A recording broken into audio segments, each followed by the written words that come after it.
your faithfulness each day. I'm convinced it's not because I am worthy to receive the kind of love that you give, but I'm grateful for your mercy, and I'm grateful for your grace, and because of how you've poured out yourself, I have come to sing this song out in praise. Imela, Imela, oh Kaka, oh Yekelu.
Thank you, Lord Esquire, for guiding us into those beautiful places.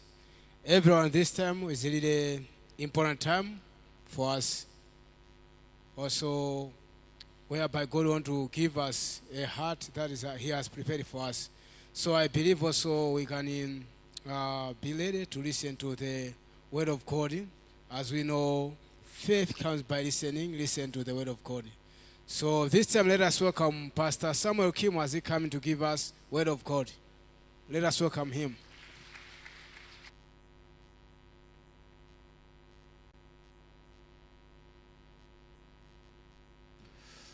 Good morning, everyone.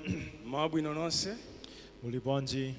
muli Delibuino sikomo. By God's grace, last week I traveled to Lesotho and South Africa.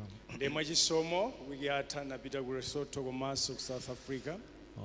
We had our Easter Bible conference there. Ndi tinali ndi Bible conference ya Easter kumeneko. We thank the Lord for giving this opportunity to meet our other churches, our Good News Mission churches.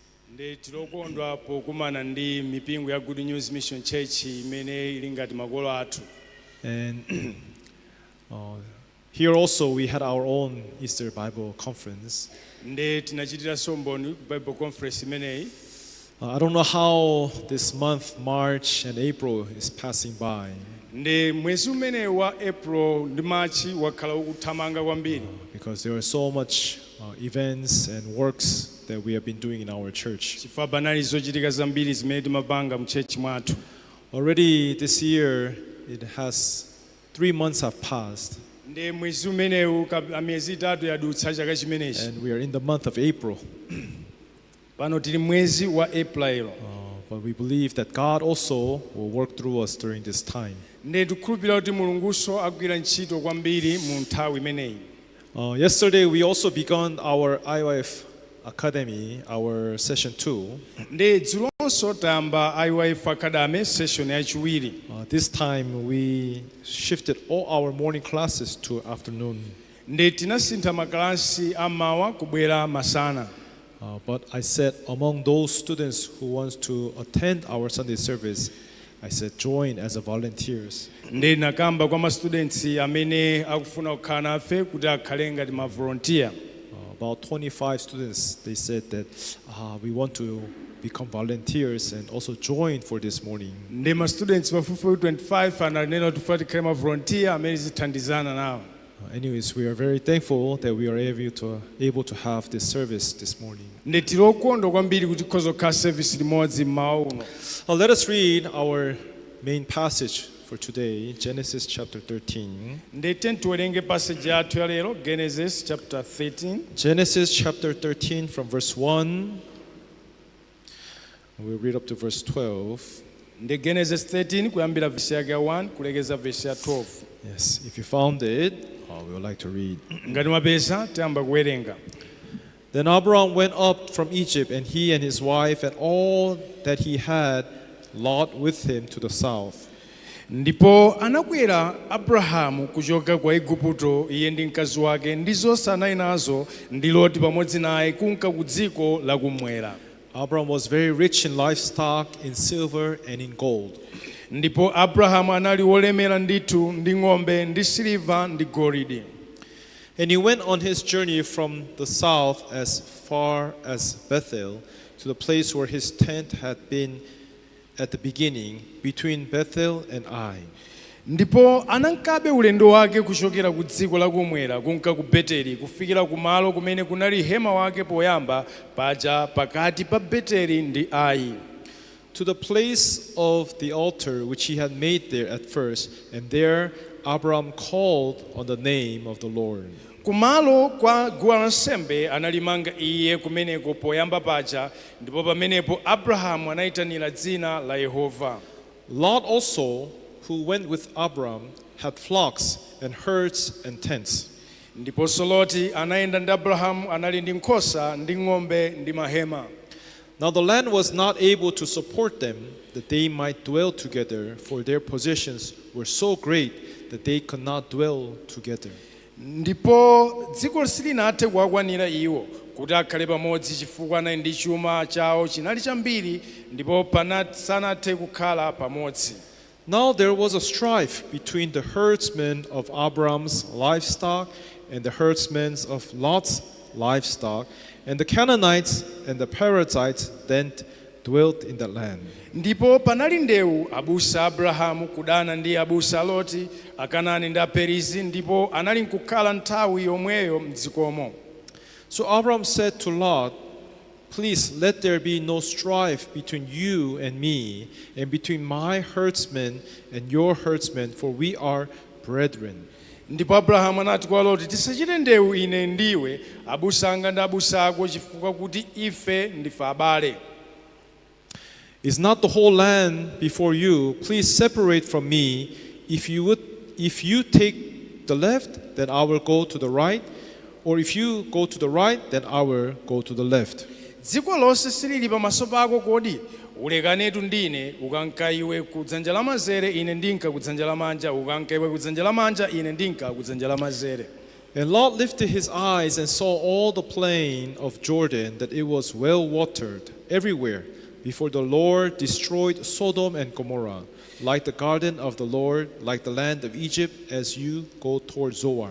Ndipo Loti anatuluka maso ake nayang'ana chigwa chonse cha Yorodani, kuti chonsecho chinali ndi madzi ambiri, asanaononge Yehova Sodomu ndi Gomora, monga munda wa Yehova, monga dziko la Igupto pakunka ku Zoari. Then Lot chose for himself all the plain of Jordan, and Lot journeyed east, and they separated from each other. Ndipo Loti anasankha chigwa cha Yorodani, ndipo Loti anachoka ulendo wake kunka kumawa, ndipo analekana wina ndi zake. Abram dwelt in the land of Canaan, and Lot dwelt in the cities of the plains, and pitched his tents even as far as Sodom. Ndipo Abrahamu anakhala m'dziko la Kanaani, ndipo Loti anakhala m'midzi ya chigwa, nasendeza hema wake kufikira ku Sodomu. Sorry, let's read also verse 13. Ndete tiwerengeso verse ya 13. But the men of Sodom were exceedingly wicked and sinful against the Lord. Ndipo anthu aku Sodomu anali oyipa ndi ochimwa kwambiri pamaso pa Yehova. Also 14. Verse ya 14. And the Lord said to Abram, after Lot has separated from him, lift your eyes now and look from the place where you are, northward, southward, eastward, and westward. Ndipo Yehova anati kwa Abrahamu atalekana naye Loti, tulukula maso ako nuyang'ane kuyambira kumene uliko, kumpoto ndi kumwera ndi kumawa ndi kumadzulo. And lastly, verse 15 also. Ndeti malize ndi For verse all the 15. land which you see I give to you and your descendants forever. Chifukwa kuti dziko lonse limene uli nkuliona ndidzakupatsa iwe ndi mbewu yako nthawi zonse. Yes, up to verse 15, we have read. Kufikira verse ya 15 tawerenga. Sorry, I said I'll read to verse 12, but I wanted to keep on reading as there was something that I've captured as I was reading it. Then mati ndiwerekeza 12 komabe napitirira pakana 15 ifa pana china chake. Everyone, when you play a sports games, Nde mukamasewera masewera. every game has a rules.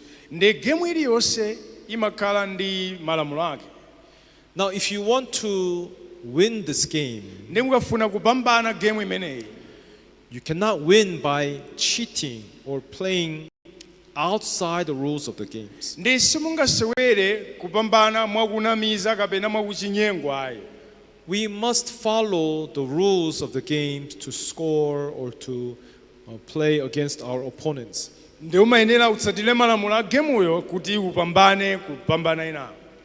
Of course, winning itself is very delightful, joyful, Inde kupambana nkwabwino nkofunikira, but you can't win by cheating or playing outside of the rules. koma simungapambane kapena kusewera mwa chinyengo mwa ponya malamulo. Yes, we must understand first before we ever play the game, understand the rules of this game. Nde usanasewere masewerawo umvetsetse kuti malamulo ake amayenda bwanji amasewera amenewo. Likewise, everyone, as we are here seated to listen to word of God. Nde momwemo wina aliyense monga tili pano tonse takhala pansi kumvetsera mawu a Mulungu. Yes, we are here to understand the heart of God, Nde tili pano kuti timvetsere mtima wa Mulungu. and we want to receive blessings from God. komanso tifuna tilandire madalitso ochokera kwa mulungu. And the most important thing above all, Ndi pamwamba pa zonse, how can we become free from our sins in our hearts kodi ife tingamasude bwanji kumachimo athu m'mitima yathu, so that I can become righteous,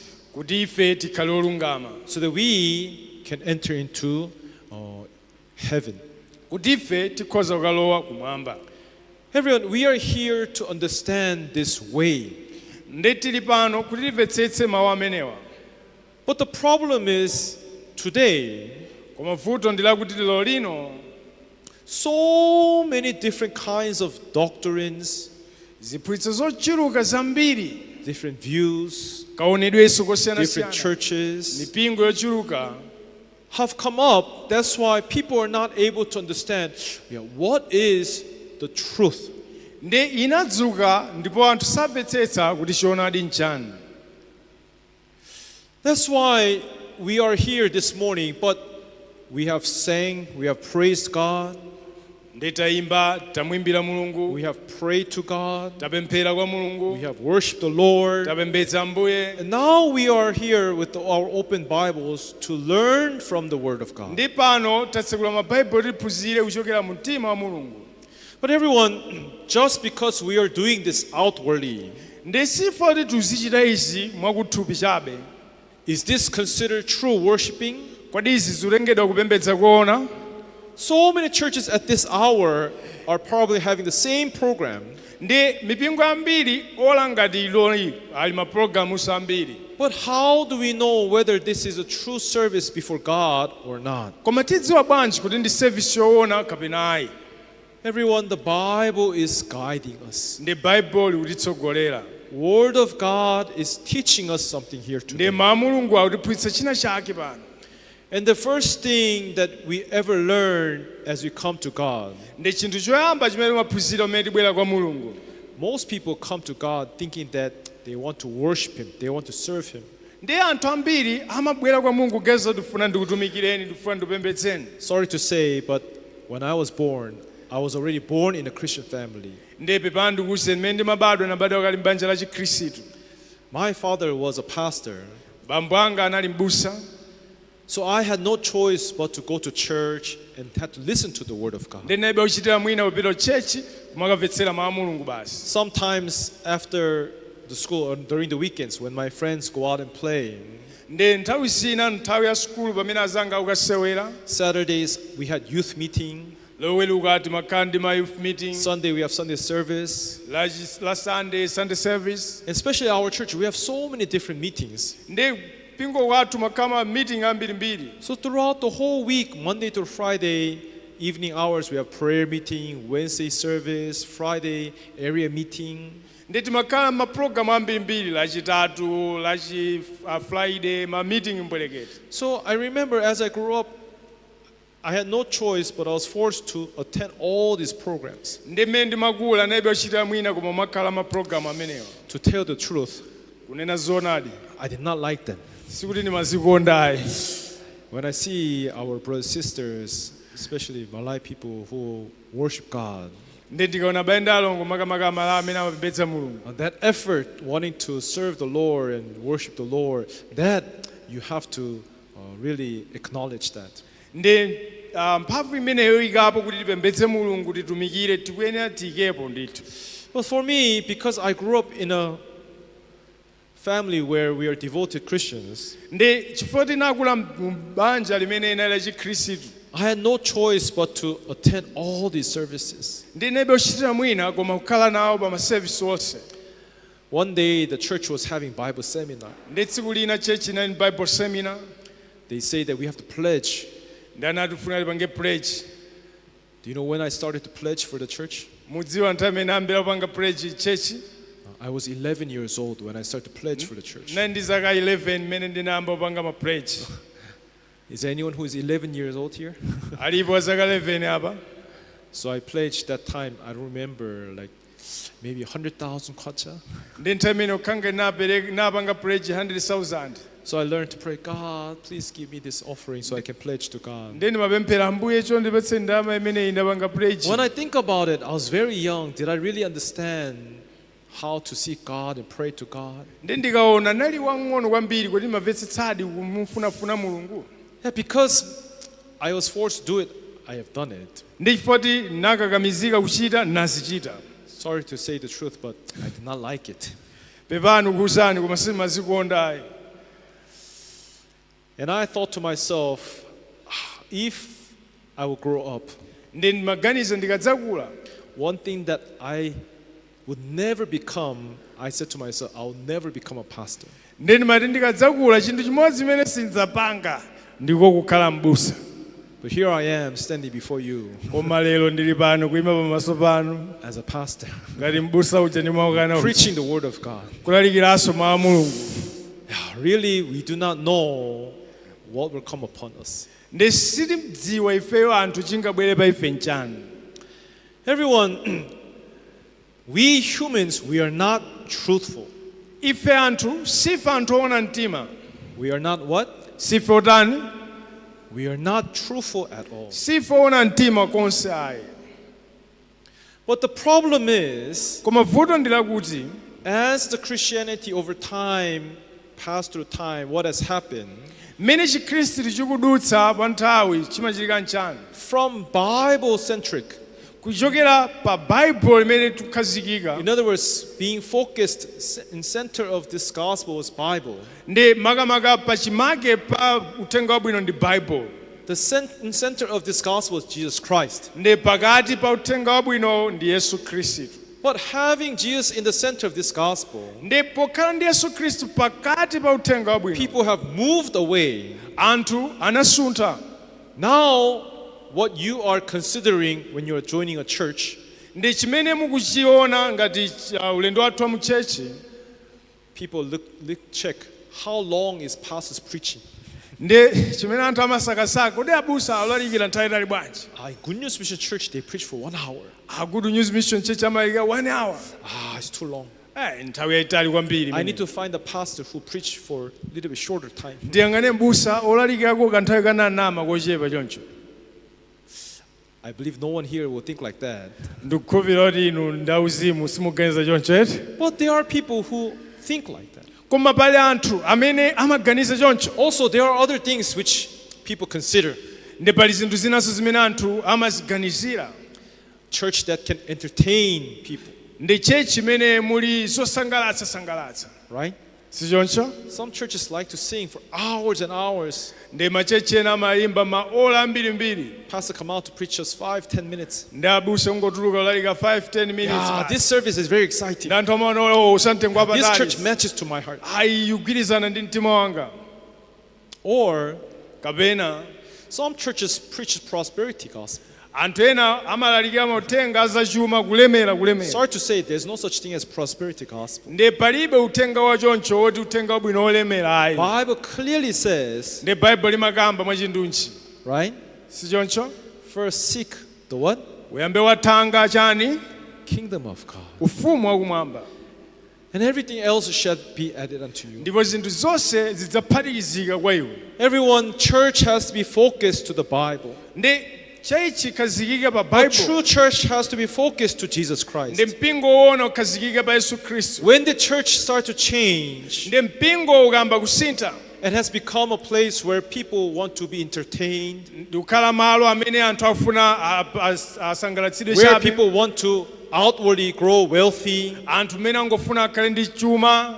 When the church starts to change like that, ikamba kusintha choncho mchechi, our church has been fighting over the years, ndi mpingo wathu wakhala kulimbana ndi izi kwa zaka, trying to bring the hearts of people down to the Bible, kuyesera kutsogolera mitima ya anthu kuibweretsa ku baibulo, being Bible-centric church, kuti ikhale kukhazikika pa baibulo, having Jesus Christ as a center of this gospel. kukhala yesu khristu ngati pakati pa uthenga wabwino. But what I'm trying to tell you is that ndi chimene ndikufuna ndikuwuzeni, the more we do that, mwachulukira mmene timachita zimenezi, it's not that people like our church. sikuti anthu amakonda mpingo wathuwo, People start to hate our church. anthu amayamba kudana nawo mpingo. Do you know why? mudziwe chifukwa chake? Do you know why, everyone? mudziwe chifukwa chake? Because spiritual church and fleshly minded people cannot come together. chifukwa mpingo wauzimu ndi maganizo a anthu akuthupi sizingaphatikizane. Everyone, the problem is we are flesh human beings. vuto ndi lakuti ife ndife anthu athupi la You nyama. and I, we are born as a flesh humans. inu ndine tinabadwa ngati anthu athupi la nyama. If you say that you love God and you want to praise God, that is a lie. ngati munganene kuti mmakonda mulungu mufuna mumukondweretse bodza limenelo. Bible says that we are born under the father of lies. The Bible limati tinabadwa kwa tate wathu wa mabodza. He is the prince of the air. iyeyotu ndiye mwini wake wamlengalenga. Do you understand? Mvetsetsa. Everyone, that's why you cannot deny the fact that we are born as sinners in this world. Ndesitingakane zoti ifeyo tinabadwa ngati ochimwa mu dziko. And we are wearing this flesh body. Nditavala thupili la thupi la nyama. If you're saying that you're enjoying this time, ngati munganene kuti mukondwera nthawi ino. that is a lie. Ndi bodzaso limenelo. Because flesh chifukwa thupi does not strive for spiritual things. chifukwa thupi limalimbana ndi zinthu zauzimu nthawi zonse. Do you understand? Kumvetsetsa. Matter of fact, flesh hates spiritual things. mwanjira ina thupi limadana zinthu zauzimu. Anyway, let's see one verse in the Bible. Tione verse imodzi m'Bible. Romans chapter 8. Roma chapter 8. Let's see Romans chapter 8 from verse 7. Roma chapter 8 verse yake ya 7. Bible says here in Romans chapter 8 verse 7. Roma 8 verse 7 Bible kulankhula. Because the carnal mind is enmity against God. chifukwa chisamaliro cha thupi chidana ndi mulungu. For it is not subjected to the law of God, nor indeed can be. pakuti sichikhoza kugonja ku chilamulo cha mulungu pakuti sichikhoza kutero. Everyone, we are carnal minded. Ndi ifeyo ndife anthu osamalira zinthu za thupi. We are flesh humans. Ndife anthu athupi. Sorry to say it like this, but is there here anyone who is not a flesh human being? Apa alipo kapena amene si wa thupi la nyama apa? Everybody is a human, right? Nonse ndinu anthu ena. Sorry if you raise your hand if you're not a human being. So ngati sinu munthu takwezani manja tikuoneni. everybody is a human, right? Nonse ndinu athupi la nyama si choncho? Heavenly, as a human beings, we are carnally minded by Ndi this. monga anthu athupi la nyama timasamalira zinthu za thupi. Do you understand? Tumvetsetsa. Do you understand? Tumvetsetsa. So with the carnal mind, are we friends with God or are we enemies with God? Nde ife monga thupi la nyama ndife pabale ndi mulungu kapena udani. You need to understand that. Inde tuyenera timvetsetse Our way of thinking, kaganizidwe kathu, our way of seeing kaonedwe kathu is nothing like God. sizifanana nkomwe mpang'onong'ono pomwe ndi mulungu. We and God's existence, the being, how we are built is different. Nde mmene ife tinapangidwira tupezekera nzosiyana. Bible says, for by one man Nde Bible tudzera mwa munthu mmodzi sin has entered into this world. uchimo unalowa m'dziko lapansi. Is that right? Si choncho? And also through that one man, sin has spread to all men. Ndati kudzera mwa munthu mmodziyo uchimo unafikira anthu onse. Therefore, that sin has made death to spread upon all people. Nde uchimo umenewu unapanga imfa kuti ifikire anthu onse. For all have sinned, the Bible says. Pakuti onse anachimwa Bible kutero. Everyone, we were born in this world as a flesh human beings, as a sinful people. Nde tinabadwa mu dziko ngati anthu ochimwa ngati anthu athupi la nyama. Let me ask, Nde ndifunseni. is God sane? Mulungunso ndofanana ndife? Is God sinful? Mulungu ndochimwa? Is nature same as us? Kodi thupi lake lofanana ndife? Of course, God is not. There's no sin in him, Bible says. Inde mwa Mulungu mulibe tchimo mwa iye Bible litero. Everyone, we are different. Nde ife ndifosiyana. You and God, we're not same. Inu ndi Mulungu sinu ofanana ayi. But the problem is, Koma futo ndilakuti people do not understand that we are different anthu samvetsetsa kuti ndife osiyana because Satan has deceived our minds chifukwa satana wanyenga malingaliro athu to make us to think that we are good. amatipanga kuti tiganize ngati ndife anthu abwino. However, you have to know, ndiye muyenera mudziwe we humans, we are carnally minded. ife anthu ndife athupi la nyama, We are enemy with God. ndife adani ndi mulungu. Meaning that, of course, we're not saying that we're going to fight with God. ndesi kuti timamenyana ngati Meaning sintana that zibhakera. the way how we see, how we think is what? It's different. koma zotanthauza mmene timaonera timakhalira I'm nzosiyana. asking you to understand that we are different from God. ndiye ndikuwuzani kuti timvetsetse kuti ndife osiyana ndi mulungu. Do you understand? tumvetsetsa? Do you understand? tumvetsetsa? Now here in Romans chapter 8 verse 7, ndi kwa Roma chapter 8 verse ya 7 ija, it is not subject to the law of God, nor indeed can be. ndakuti sichigonja kulamulo la mulungu pakuti sichikhoza kutero. We are not subjected. We are not people who like to follow the law of God. ndi sife anthu amene timakonda kutsatira chilamulo cha mulungu ayi. Nor indeed do we have the power. Can we do it? No, Bible is saying we are not able to do it. ngakhalenso mphamvu tilibe zoti tikhoza kupangira zimene zisi. Verse 8 says here, next verse ya verse, 8 ikupitirira motero. so then those who are in the flesh, what does Bible say? ndakuti chani kwa iwo thupi Cannot please God. sangathe kukondweretsa mulungu. Are we in the flesh or not? funso tili mthupi kapena ayi. Now I ask you first question. Are you all humans here? ndi funso loyamba ndinu anthu nonse? Yes, we're all humans. nonse wanthu. Which means we are carnally minded. kutanthauza kuti ndife osamalira zinthu za thupi. Secondly, are you inside this flesh body? lachiwiri kodi muli mthupi la nyama ili? You're all wearing your flesh body, right? nonsenso mwavala thupi la nyama si choncho? Can you please God then? mungamkondweretse mulungu tsono? While we are inside this flesh body, ndi tili mu thupi la nyama ilili we cannot please God. silingamkondweretse mulungu. So what can we do? ndi Do tichite we chani? come out from this body then? titulukemo mthupi mweti? The moment we come out, that means we have to die to come out. ndi nthawi imene titulukemo ndoti tifunika tife. Everyone, this is where we need to understand true faith. ndi apa mpamene timvetsetse chikhulupiriro choona. Everyone, we are not people who can please God. ndi ife sife anthu amene tikhoza kukondweretsa mulungu. Now, using our own perspectives, using our flesh ways, our thinkings, we try to understand God. ndi kugwiritsa ntchito thupi lathu kanenedwe kathu kamvetsetseka zinthu timayesera timvetsetse mulungu. Do you think that our understandings will be true? tikuganiza kuti kamvetsetsedwe kathu kangakhale koona. That's why people have at least at the basic, in the bottom of their heart, they know that they need to serve God and believe in God. ndi anthu pasipasi pa mtima wawo amadziwa zoti ayenera kupembedza mulungu kumkhulupirira. So what churches are doing, they're putting out the name God. We are worshiping God. We are believing God. ndi amachechi amayika kuyika pamwamba kuti timapembedza mulungu But kukhulupirira mulungu. people want to bring in all the things that flesh likes.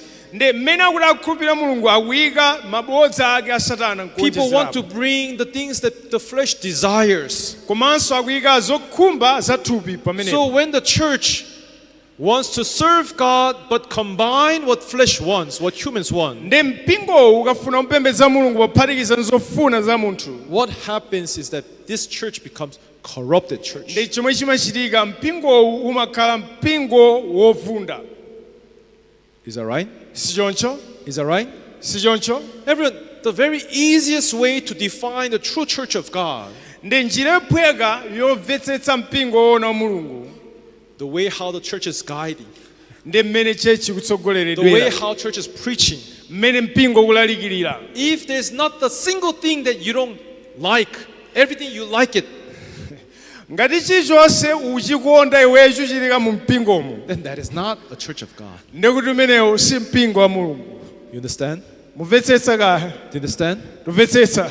Because we need to understand as a flesh human beings, timvetsetsa kuti ngati anthu athupi la nyama, we are not even subjected to follow the law of God. ndi ifeyo sitikwanitsa kutsatira lamulo la mulungu. That's why what we need to learn first ndi choti tiphunzire choyamba is that we as a flesh human beings, we can never please God. We don't want to be subject to the law of God.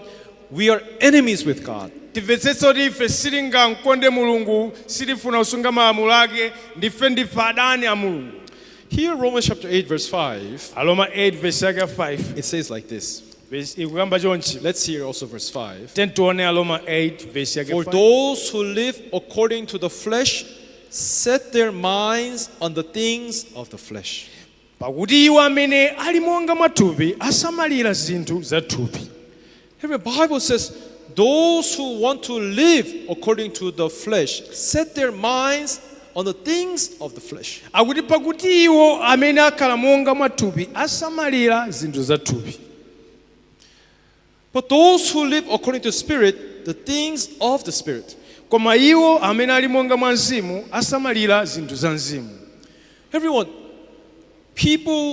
those who want to live for their flesh, they set their minds for the things of the flesh. Ndi anthu amene asamala zinthu za thupi amayang'ana maso awo pa zinthu za thupi.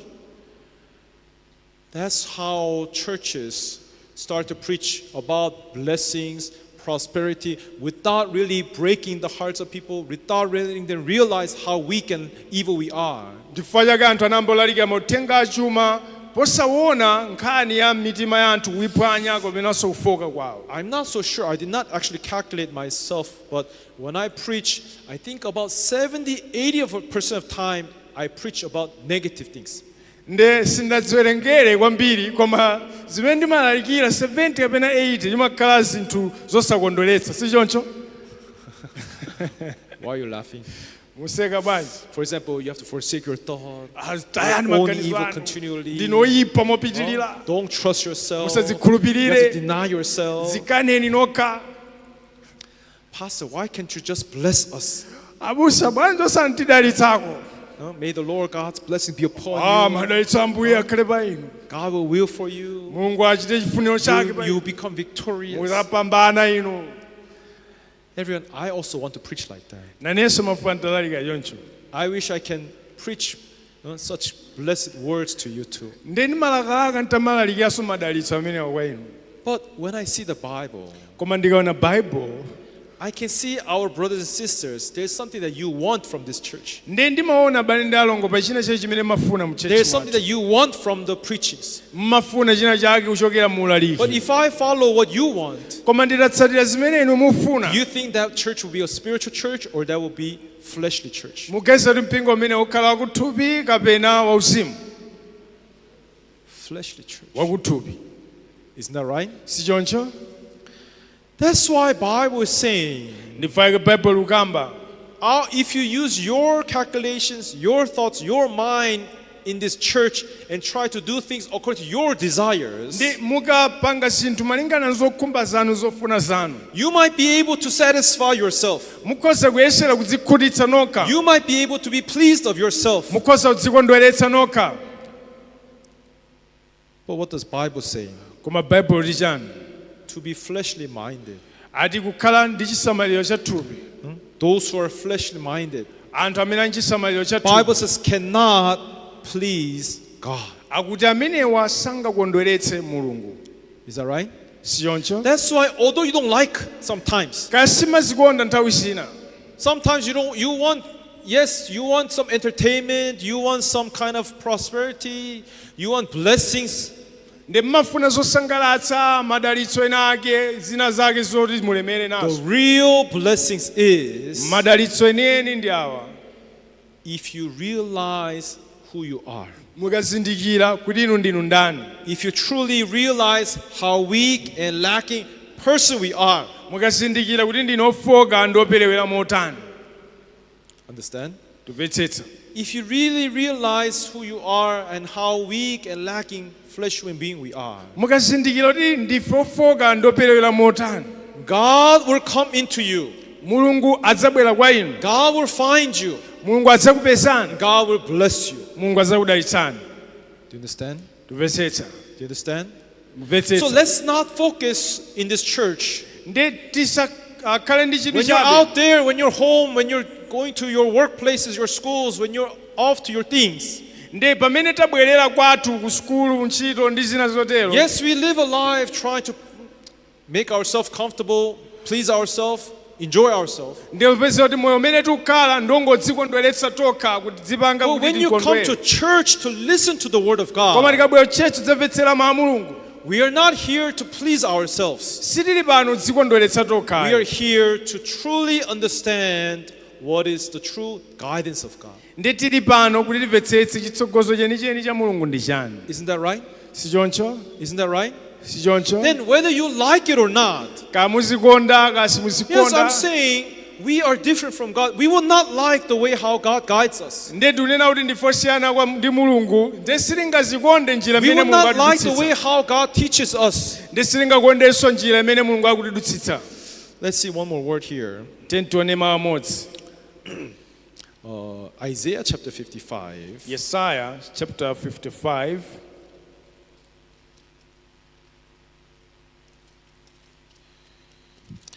Isaiah chapter 55. Yesaya chapter 55. Let's see from verse 7.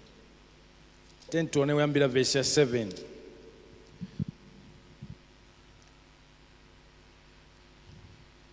Bible says, Bible ukamba, let the wicked forsake his way, and unrighteous man his thoughts. Let him return to the Lord, and he will have mercy on him, and to our God, for he will abundantly pardon.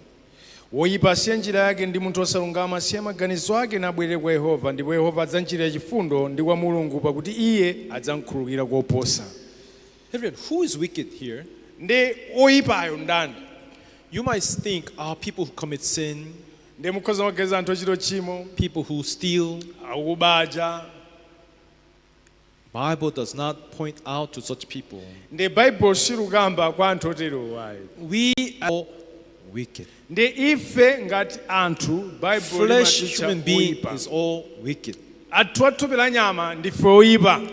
Understand? Tumvetsetsa. So, in order for us Ndi kuti ife tsopano to find mercy of God, kuti tipeze chifundo cha Mulungu. Bible says you have to forsake your ways and your thoughts. Ndi Bible ti musiye njira zanu ndi maganizo anu. What does Bible say? Bible ti cha Forsake your ways and your thoughts. mutaye njira zanu ndi maganizo And anu. then here verse 8 says, Ndi verse ya 8 ukamba, let's read all together. tiwerenge pamodzi, Ready? tikozeke, Begin. tiyambe.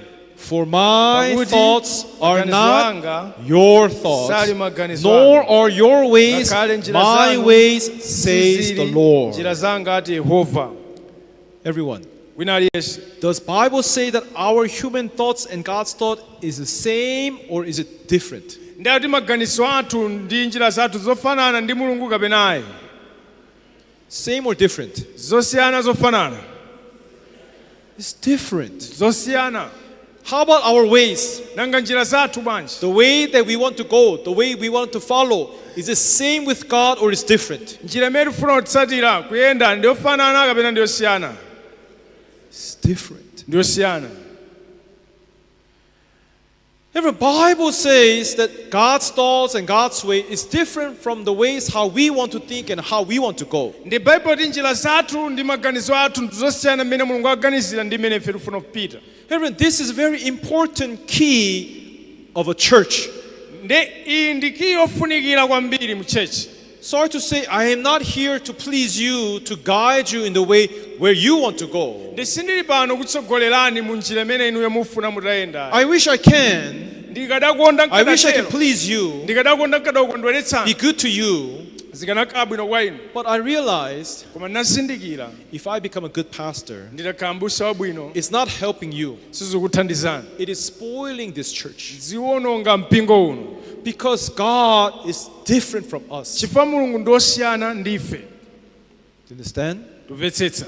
God is different from us. Mulungu ngosiyana ndife. That's why we need to understand if God is different, Ndi timvetsetse ngati Mulungu ndi osiyana if ndife. I'm doing the things that I want, if I'm doing the things that I like, Ngati ndipanga zinthu zimene ndimakonda, ngati ndipanga zinthu zimene ndimafuna. do you think that is God's way? Muganize nchifuniro cha Mulungu. Do you think that can become God's ways? Muganize ngakhale njira ya Mulungu imeneyi. When I see there's our GNC brothers who came, Ndi pali ma GNC amene anabwera. I can clearly see they live a life however they wanted to live. ndi ndikaona moyo umene amakhala mangokhala moyo wawo basi umene amafuna. You understand? Tumvetsetsa. Until now, for themselves, Kufikira pano zitsatira what okha. they want to do. Afuna kuchita zimene afuna If they want to kuchita. play games, they just play games. Afuna magame If they want to eat, they want to asewera. just eat. Afuna adye, If afuna they're tired, they zingodya. just want to sleep. Kugona azingogona. That's why when they come here, Ndifa yake mmene atabwera kuno. now to live a totally opposite, different life, is it easy or difficult? Kuti akhale moyo osemphana ndizophweka kapena zosaphweka. It's difficult, Zovuta. right? Si choncho? That's Brother Jabin saying he's going back this week. Ndi mkulu uja anapanga uja kubwerera kupita kwawo. I said, don't you want to live in Malawi? Ndi nafunsa no, sifuna no, kukhala no, ku no, no. Malawi. Oh, no, Yeah. Surely humans are all same. Ndi anthu ndi ofanana basi, anthu ndi ofanana palibe osiyana. That's why these brothers to wake up early in the morning. I don't want to wake up. Adzuka mamawa, Yesu rufuna Clean. udzuka. I don't want to clean. If Kozani I'm apa home, my kuloba. mother, my father, my parents will clean for me. Kwathu kunyumba mayanga amandikolopera pa makolo anga amachita ntchito Sorry to zonse. say, but even the Sima here, they're not used to this food, right? Ndi ngakhale nsima imene timachita nayo ife iwowa kwa iwowo msimbali yawo. So to eat is not easy. Ndi kudya sikunali kophweka. You might think, oh, it's delicious Sima. Why you don't like to eat? Ndi ine ndikamadya mati nzokoma izi bwanji sifuna kudya. Well, for me, I like Sima very much. Kwa ineyo ndimayikonda nsima ija. So I eat well. I eat well. Ndimayidya bwino, ndimakanyanga I bwino. also eat usiba. Ndi usipa ujaso makamaka. My favorite is fresh usiba. Fresh usiba. Usipa tsono ukhale wa fresh umene uja ndi kuti ayi mwanditha pamene. In Lilongwe, it's not easy to find. So Ndi mulilongwe sizophweka kupeza. bonya, Kumangopeza china bonya. especially if I go to lake. Ndi ndikapita ku nyanja makamaka. I like ncheni. Ndimakonda micheni. Yeah, eating sima with is very delicious. Ndi kumadya ndi ndiwo tabwino timeneto ayi zabwino ndithu. But brothers, they don't like. Koma awa aubwera pamenewo sazikondanso ayi. That's why they twist their body and calculate the day. When do I go home? Ndi amakhala matupi awo kwakwinyakwinya ambawerengera masiku ndipita liti. I told them, Ndi nauza. at least you have a hope to go home. Ndinangoti abwerani muli chiyembekezo choti mukhoza kubwereranso For kwanu. me, I've been living in Africa for 20 years. Do Koma inetu zaka 20 ndikukhala ku Afirika pano. you understand? Ndimvetsetsa. Everyone, people all have their own flesh desires. Ndi anthu onse amakhala zokhumba zawo ndi zofuna zawo. You cannot take word of God to match to your desires. Ndi simungatenge mawu a Mulungu kuti mufananize ndi maganizo anu. Now, if you bring the word of God to match your desires, Ndi mukatenga mawu a Mulungu ndikufuna kufananiza ndi zokhumba church has zanu. to only preach about prosperity, Ndi kuti mpingo umene ungolalikira za chuma only basi. about blessings. Madalitso. Do you know what is the best way to please you? Ndi mudziwe njira yabwino yokusangalatsani. Just read some few verses. Mungu Say ele- hallelujah, God bless you. We are winners. God will guide you, bless you. We are victorious. Ndi njira yake nkungowerenga ti mavesi tochepa nkukuza Amen. ndi And let's praise God. ndipakwetesi. Hallelujah. Ndipopambana haleluya. 5 Basi minutes my mukondwera preaching inu. finish. Kulalikira nkumaliza basi. Probably brothers will clap. "Wow." Ndi mupomba manja oh haleluya haleluya. And they'll come and say, Pastor, today's sermon was so blessings. It was such a blessings to me. Ndi mukhoza uziyamikira kuti uleliko aliro unali wamtengo wapatali. Do you think I'm here to please you? Ndi mugeza pa ndiri kukondweretsani. If I do that, Ngati ndingachite zimenezi. I'm not a servant of God. Ndi kuti sine mtumikisi wa I'll Mulungu. become servant of flesh. Ndikhala mtumiki wa thupi. Isn't it? Sichoncho? Isn't that right? Sichoncho? Everyone, let's use our hearts a little bit more Ndi tigwiritse ntchito mtima wathu mochulukirako to choncho. understand that God is different from us. Kuti timvetsetse kuti Mulungu ndi osiyana ndife. God is what? Mulungu ndi otani? Different from Ndi us. osiyana ndife. We are flesh, Ndife thupi la nyama. He is spirit. Iye ndi mzimu. Do you understand? Tumvetsetse? But everyone, Koma wina if aliyense. you want to follow God and come to the true salvation and His blessings, Ngati mufuna kutsatira Mulungu ndi kubweradi kumadalitso ena a Mulungu there's achipulumutso. something that you must understand. pali china chake choti mumvetsetse. Jesus said, if Yes. you want to follow me, akuti ngati ufuna munditsatire, anyone who wants to follow me, wina amene afuna anditsatire carry what? uzinyamule chani? Carry your cross. Museze mtanda wanu. What does that mean? Ndi utanthauza chani? Means first, you have to you are dead on the cross. Mwa njira ina pa mtandapo sukhala pa Meaning moyo that umakhala forsake kufa. everything.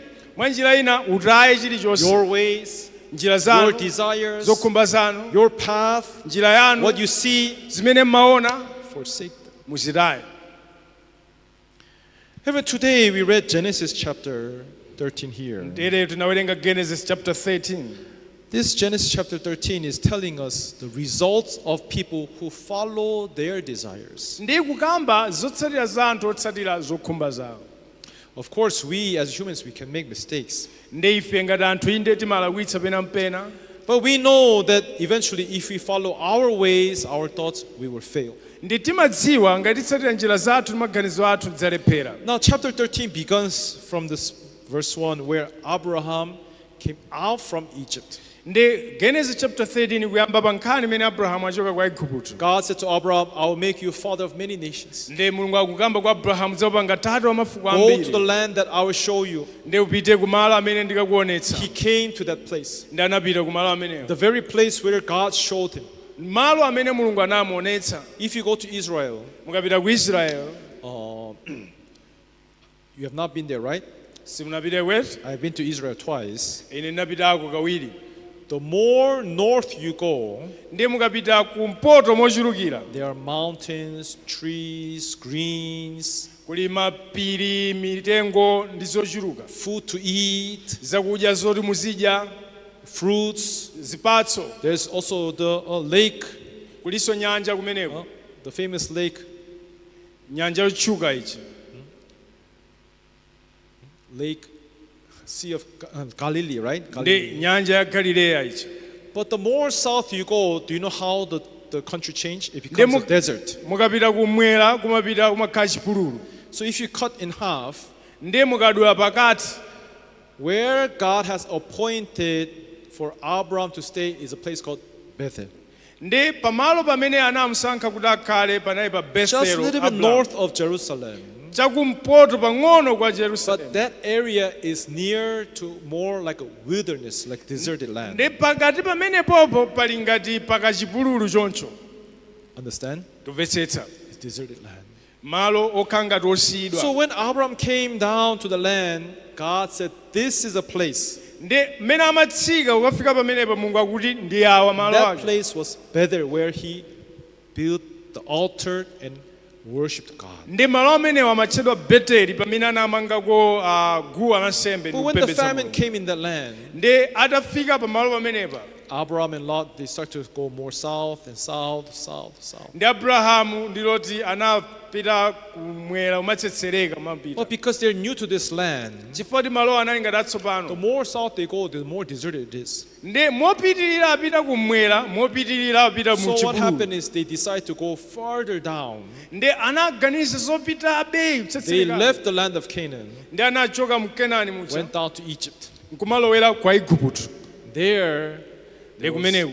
Nile River, Kunali plenty Sidoni, of food, Nailo. trees, fruits. Zakudya mitengo It zochuluka. was abundant. Inali wodzala ndi zakudya. But it was not the very place where God wanted them to be. Koma sanali malo amene Mulungu amafuna kuti akhale That's iwo. why through the troubles, God made Abraham realize that this is not the heart of God, it's wrong. So he came back to land of Canaan. Ndi kudzera mu zowawa zovuta Mulungu anampanga azindikire Abrahamu abwererenso ku Kanaani.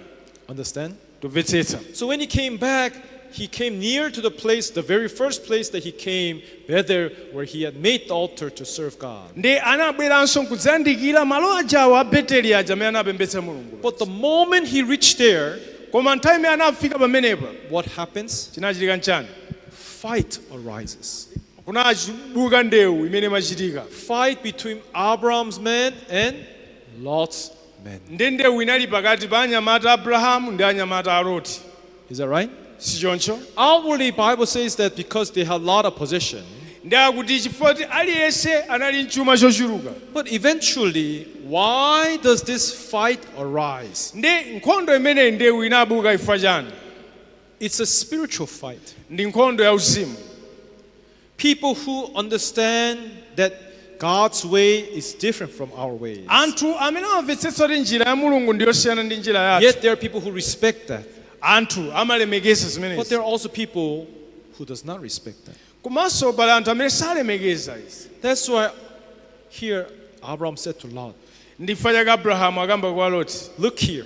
tayang'ana iwe. Isn't this whole land before you? Kodi malo onsewa sali pamaso pako? If you go to the right, I will go to the left. Ukapita kumadzanja ine If ndipita you go to the kumanzere. left, I will go to the right. Ukapita kumanzere ndipita kumadzanja. That's why Abraham said to Lot to choose your way. Ndi Mulungu anamuwuza Loti sankha ise. There Bible says Lot lifted up his eyes Ndakuti Loti anadzutsa maso ake and he saw the plains of Jordan. ndipo anaona kuchigwa cha And the Bible Yorodani. says it is well watered. Ndi kumene kunali madzi abwino ambiri. What does that mean? Zotanthauza chani? Where they are staying right now, Pamene alipo where panopa. Abraham and Lot is staying, is it well watered Ndikuti malo amene analiwo anali amadzi abwino or lacking of water? kapena anali osowekera. It's lacking of water. Anali operewera So it's not madzi. an ideal place for them. Ndikuti sanali malo abwino It's not a okhala. place where they want to be. Si malo amene amafuna It's atakhala. not good for their farming, their livestock. Sizinali malo akuti akhoza So malimapo. eventually, Lot does not understand why he has to dwell here. Ndi Loti samvetsetse chifukwa chani akuyenera kukhala apapa. That's why eventually, people who are fleshly minded, Ndi chifukwa chake anthu athupi la nyama they follow after fleshly things. amatsata zinthu za thupi. So Abraham said to Lot, Ndi Abrahamu akamba kwa Loti, you choose. usankhe. If you go to the left, I will go right. Ukapita ku left ine pita If ku you right. go right, I will go to left. Ukapita kumadzanja ine kumanzere. From that moment until now, Lot followed Abraham. Ndi kufikira nthawi iyi Loti He amatsatira belonged to Abrahamu. Abraham. Amatsatira Loti Abrahamu. He was together with Abraham. Amatsatira analomvera limodzi ndi And through Abrahamu. that, he found this wealth, the same wealth, the riches like Abraham. Koma kufikira pamene anapeza chuma chochuluka kufanananso ndi Abrahamu. But the moment Abraham said to choose his way, Ndi mmene Abrahamu anamuwuza asankhe njira yake. from that moment, Lord, he lifted up his eyes and he decided for himself. Ndi pamene anadzutsa maso ake ndi apanga chisankho yekha. Let's see here, chapter 13, Tione chapter 13 pacha. verse 10. Verse yake ya 10. Lot lifted up his eyes and saw all the plain of Jordan, that it was well watered Ndipo Loti everywhere. Up to there. ndipo Loti anatukula maso ake nayang'ana chigwa chonse cha Yorodani. Yeah, he saw that Jordan, plain of Jordan, was well watered. Everywhere was well watered. Ndakuti anachipeza kuti chinali cha madzi ambiri. But what he cannot see, Ndi chimene sangaone what does it say here? ndi kuti chani? Before the Lord destroyed Sodom and Gomorrah. Mulungu asanaononge Sodomu ndi Gomora. Yes, in his eyes he saw that it was well watered. It will make him more rich. It will make him more plenty. Ndi akuona kuti pali madzi ambiri ndilemera nazo ndikhala bwino. But it was before the Lord destroyed Sodom and Gomorrah. Ndakuti izi zinali nthawi imene Sodomu ndi Gomora sanaonongedwe What ndi Lot Mulungu. does not understand, Koma Loti sakumvetsetsa. he thinks that he's making the right choice. Akuganiza kupanga chisankho He choyenera. believes that he's right. Amaona ngati It's good for zolondola. him. Zabwino kwa iyeyo. But everyone, anything that you choose for yourself, Koma chilichonse chimene madzisankhira nokha. just believing what you think is right, Chongokhulupirira chimene muganiza ngati cholondola. like Lot, Monga Loti. eventually that is something God wants to destroy. Chimenecho nchimene Mulungu afuna aononge. People follow whatever they think is right is something that God will eventually what? Destroy. Anthu pamene akusankha chimene akufuna moyo wawo, chimenecho nchimene Mulungu afuna aononge.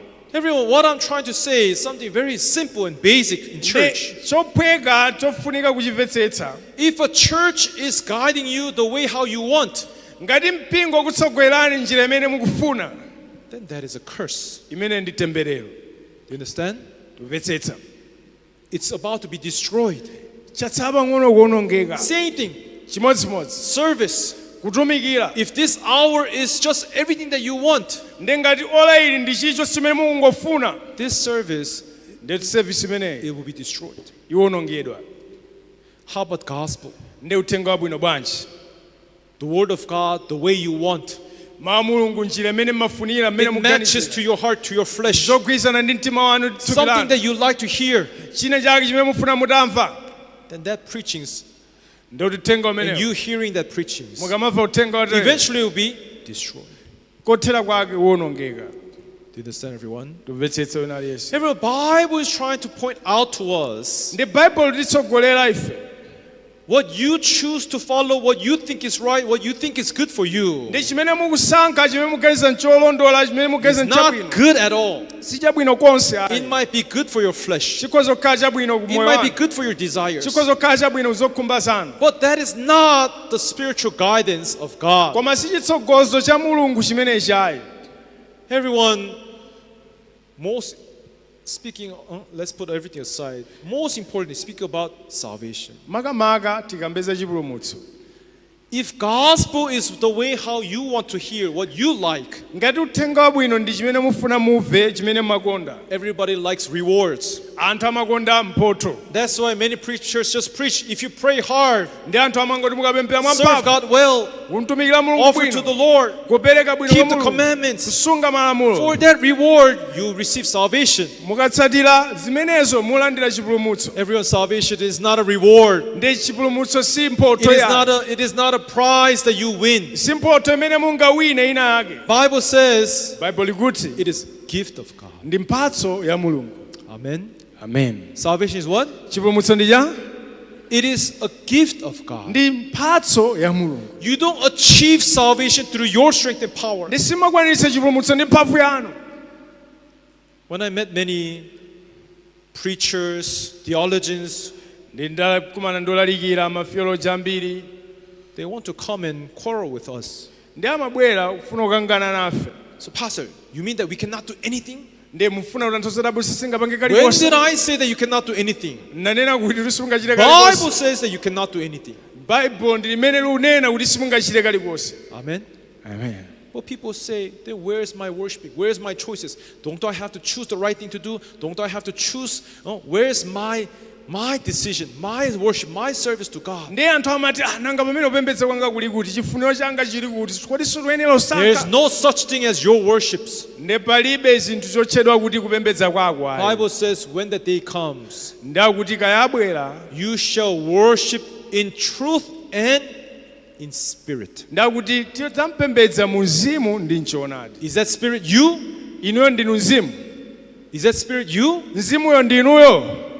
That spirit is God's heart. ndi mzimuyo ndi mtima wa mulungu. You don't use your zeals to worship God. simugwiritsa ntchito changu chanu kuti You mupembedze don't mulungu. make the choices for God. simupanga zisankho kwa mulungu.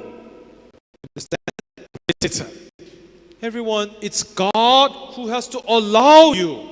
ndi mulungu amene akuloleni inu. So let's not take this chance. ndi tisatenge mwayi uwu. God gave you a chance to come near Him, mulungu akupatsani to mwayi mbwere listen to the pafupi. true word of God, to mumvetsere mawu a mulungu learn owona. how to worship Him. kuti muphunzire kupembedza iye. Still, as you're here, you need to choose the things that you want to do. ndi kufikira pano musankhabe zinthu zimene mufuna mutachita.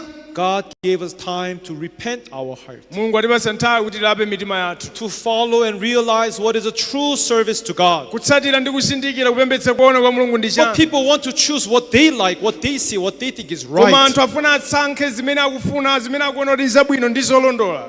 Everyone, that way is destruction. ndi njira imeneyo ndi yachiwonongeko. If we follow the way that you want to go, ngati mutsate njira imene inuyo if you follow the mukufuna. way that you like, ngati mutsate njira imene it is not a muyikonda. blessing, it's destruction. ndi simalo adalitso ndi chiwonongeko. So let us see carefully. ndi tiyang'ane mosamalitsa. Let us be awake. tidzuke. Everyone, we will not enjoy the way of God. ndi ife sitingayikonde njira ya mulungu yayi. But we need to break our hearts to follow it. koma tiyenera tiphwanye mitima yathu We need to kuti forsake titsatire. our ways to follow it. kuti titaye njira yathu. Eventually, ndi what kutsatira you njira yake. see, what you think is right, will Ndi destroy us. chimene tikuganiza chabwino ndi cholondola ndi chimene chikutiwononga. Just like it has destroyed Lot. monga zinawononga Loti. Because of this one decision that he has made, chifukwa cha chiganizo chimodzi chimene anapanga, he lost everything. anataya zinthu zonse, All his possessions, chuma chake chonse, wealth, chuma chake, livestock. moyo wake kapena Later on, even he ziweto, loses his family. banja his lake, wife. mkazi wake, zonse. His life became full of lust and sin and dirty darknesses. Ndiye moyo wake unali wodzala zokhumba, zoyipa, mdima. I want all of you to be blessed by God. Ndiye nonse ndifuna mutadalitsidwa ndi Mulungu. Then we need to embrace the fact that God's way is different from our Ndiye ways. tiyenera tigwire ichi kunena kuti njira ya Mulungu ndi ya ife ndi Then yosiyana. with what heart should we come here? Ndiye ndi mtima wanji umene tibwere nawo. Just expecting to receive whatever you want from here? Ndiye kungoyembekeza kulandira chilichonse chimene ukufuna kuchokera pano, You want to ask for what you like? chimene mupemphe, chimene mufunira. We are here to receive true word of God. Ndiye tili pano kulandira mawu a Mulungu woona. If you want to truly be blessed, Ngati mufunani mudalitsike ndi although you Mulungu, don't like it, ngati simuzikonda, sometimes it's difficult to understand. nthawi zina nzovuta It does kumvetsetsa, not match to your heart. sizogwirizana ndi mtima wanu. You have to forsake those ways. Ndiye tiyenera tisitaye njira Forsake your zimenezo, thoughts. titaye maganizo athu, Forsake your eyes. titaye maso How athu, you think and feel. zimene maganiza ngati nzolondola, And embrace the guidance that God gives us to this church. ndikugwira chitsogozo chimene mpingo ukupereka mchechi mwathu. Because spirit is different from flesh. Chifukwa mzimu ndi osiyana ndi thupi. Bible says if you follow your flesh, Bible kuti ngati mutsatira thupi you lanu, cannot please God. simungamkondweretse Mulungu. Everyone, we are here not to please you. Sitili pano kukondweretsani inuyo We are ayi, here to please God. tili pano kukondweretsa Mulungu. What is a right heart? Ndi mtima olondola ndi otani? Knowing that we are different from God. Kuzindikira kuti ndife We are osiyana not ndi here to Mulungu. fulfill our own ways, our own things we like. Sitili pano kukwanitsa njira zitatu ndi zinthu zimene Although it's timakonda. not easy, we're here to embrace the word of God. Ngakhale sizophweka, koma tili pano kugwira mawu a Do the Mulungu. things that you don't like. Ndi kugwira zinthu zimene Things that sitimazikonda, are opposite from you. zinthu zimene zosemphana ndife. You understand? Tumvetsetsa. Then surely God will bless you. Ndi pamenepo Mulungu adzakudalitsani. To walk this way, you need to faith. Kuyenda njira imene ufunika God said to chikhulupiriro. Abraham, go to land that I will show you. Ndi Mulungu akamba kwa Abrahamu, pita ku malo amene Do you ndikakuonetsa. think that was easy for Abraham? Muganiza zinali zophweka kwa Abrahamu? Do you think that was good for Abraham? Muganiza zinali zabwino kwa Abrahamu? Was he delighted? Anali okondwa? Because it was so hard, he walked away. Ndi chifukwa uyo anali njira zake anapita. But realizing that he's wrong, Ukazindikira kuti anali olakwitsa. Abraham starts to follow the spiritual guidance of God. Ndi mmene anayendera njira yake nkuzindikira anabwerera kuyambira kutsatira Although it's zitsogozo not za easy, Mulungu. Abraham comes to Bethel to serve God. Ngakhale sizinali zophweka anabwera ku Betelehemu. Abraham dwells in that place where God has appointed for him. Ndi akanakhala pa Beteli pamene Mulungu anamusankhira. But what about Lot? Nanga Loti bwanji? He departs. Anachoka mukendera He yake. chooses what he likes. Anasankha chimene amakonda. Everyone, eventually, Lot was destroyed. Ndi kothera kwake Loti anawonongedwa. Church is not a place that people want to go. Ndi chechi simalo anthu amene The word amafuna of God is kupitako. not something that people want to hear. Ndi mawu a Mulungu si china chake chimene anthu amafuna atamva. But we need to endure. Koma tiyenera We kupirira. need to hear. Ndi kumvetsera. We need to break our hearts to listen to the word. Ndi kuphwanya mitima yathu ndi kumvetsera mawu a Mulungu. That's how we can discover true blessings of Ndi God. pamene tingamvetse mtima wa Mulungu All the weniweni people who are madalitso. truly blessed by God, Anthu onse odalitsika ndi Mulungu. they have all taken a path that they don't like. Adatenga njira imene yosama It's burdensome. imene ndi It's yachipsinjo. troublesome for Ndi them. yovuta yowawa. But that is the way how you can become truly be blessed. Ndi imene ndi njira imene I hope tingadalitsikedi. that, brothers and sisters, you understand. Ndi ndikupira kuti Now timvetsetse let's walk zimenezi. together in the path that we don't like. Ndi tiyende limodzi njira imene ife When the church sitimayikonda. asks us to do things that is burdensome, Ngakhale mpingo tifunse zinthu zimene know that that is a zachipinja. way of blessings. Pozindikira kuti njira ya madalitso ake a You Mulungu cannot do it yourself. sitingazipange tokha. But if this is a spiritual work of Koma God, ngati ntchito ya uzimu ya Mulungu, God will then guide me and protect me. Mulungu atitsogolera Go atiteteza. that way. Atiyendetsa njira imeneyi. Do you understand? Tumvetsetsa. And surely God's grace and blessings will be upon you. Ndi madalitso ake ndi chisomo chake ndi chifundo chake zidzakhala pa ife. Because of time, up to here, I'll preach. Kufika apa chifukwa cha nthawi. Let's pray. Tiyeni tipemphere.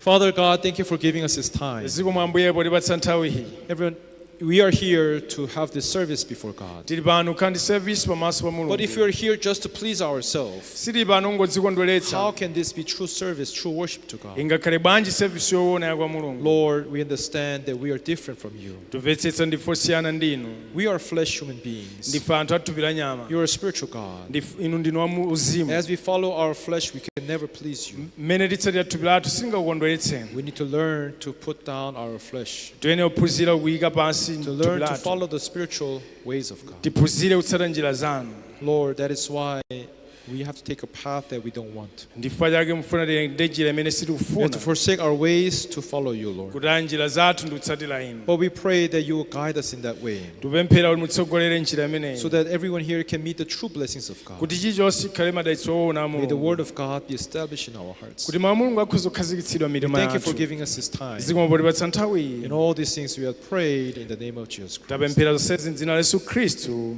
amen Thank you. zikomo tamvetsera bwino eti ulaliki wa mtengo wapatali kwambiri chinthu chimene amakamba abusa kwambiri chimene chipeza nkunena kuti choyambirira timvetsetse kuti ndife ndani tumvetsetse eti ndipo yamba monga fotokozera kwa Roma chapter 8 verse 7 tapeza kuti ifeyo ndife anthu amene timasamalira zinthu zachani zathupi sitimasamalira zinthu za mzimu ndife anthu athupi la nyama ndiyeno chifukwa timasamalira zathupilo akuti sitingakwanitse kumkondweretsa mulungu ndipo sitingakwanitse kumkondweretsa mulungu tapeza kuti njira ya mulungu ndi ya ife ku Yesaya 55 verse 78 njira zathu za mulungu ndi zosiyana sichoncho eti now chifukwa njirazo zosiyana tingazikonde njira za mulungu tafunsana zanu mungazikonde njira za mulunguzo ndizosatheka kuti tikhoza kuzikonda njira za mulungu chifukwa kaganizidwe kathu ndi ka mulungu ndikosiyana koma chinthu choopsa chimene chilipo anakamba pa Genesis 13 verse yake ya 10 kunena kuti ngati anthu timakhala nzokhumba zathu sichoncho eti koma kumene amapita Loti kumene kunali Sodomu ndi Gomora akuti kunali malo oti akatani pacha akawonongedwa sichoncho kutanthauza kuti inu ndine zinthu zimene timasankha zinthu zoti mulungu akazitani akaziwononga nde n'chifukwa chake akunena kuti ngakhale mtima wathu ngakhale moyo wathu tingaone ngati nzosemphana ndi ineyo koma tiphwanye mtima titsatire zimenezo mawu amodzi abusa amene anakamba ananena kuti ngati mu mpingomo chilichonse chikuchitika chikukusangalatsani ndiyoti ndi mpingo wachanu umenewo wathupi tumvetsetse koma mpingo wauzimu chifukwa kuti nzauzimu zimakhala zosemphana ndi maganizo athu ndikukhulupirira kuti tamvetsetsa kuti sitingamvetsetse chilichonse zikhala zosemphana ndife